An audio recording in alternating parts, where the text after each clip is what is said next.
ప్రధాని నరేంద్ర మోదీ ఈ నెల 10న హైదరాబాద్ పరేడ్ గ్రౌండ్స్లో నిర్వహించే భారీ బహిరంగ సభను విజయవంతం చేయాలని బీజేపీ రాష్ట్ర కార్యవర్గ సభ్యులు బి. రాజేంద్ర ప్రసాద్ పిలుపునిచ్చారు. కరీంనగర్ జిల్లా తిమ్మాపూర్ మండలం ఎల్ఎండి కాలనీలో బీజేపీ మండల శాఖ ఆధ్వర్యంలో ప్రధాని మోదీ సభకు సంబంధించిన సన్నాహక సమావేశం నిర్వహించారు. ఈ సమావేశానికి ముఖ్య అతిథిగా హాజరైన బి. రాజేంద్ర ప్రసాద్ మాట్లాడుతూ మూడోసారి ఎన్డీఏ ప్రభుత్వం అధికారంలోకి వచ్చిన తర్వాత ప్రధాని మోదీ తొలిసారి హైదరాబాదుకు వస్తున్నారని తెలిపారు. తిమ్మాపూర్ మండలం నుంచి భారీ ఎత్తున కార్యకర్తలు ప్రజలు సభకు తరలిరావాలని కోరారు.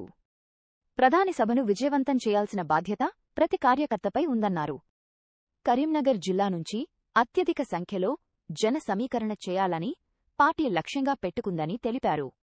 ఈ కార్యక్రమంలో మండల అధ్యక్షుడు చింతం శ్రీనివాస్, రాష్ట్ర కార్యవర్గ సభ్యులు ఇనుకొండ నాగేశ్వర్ రెడ్డి, జిల్లా అధికార ప్రతినిధి బొంతల కళ్యాణ్, చంద్రమావురపు సంపద్గడ్డం, అరుణ్ సీనియర్ నాయకులు వేల్పుల ఓదెలు, యాదవ్ తోర్తి, సంతోష్ తదితరులు పాల్గొన్నారు.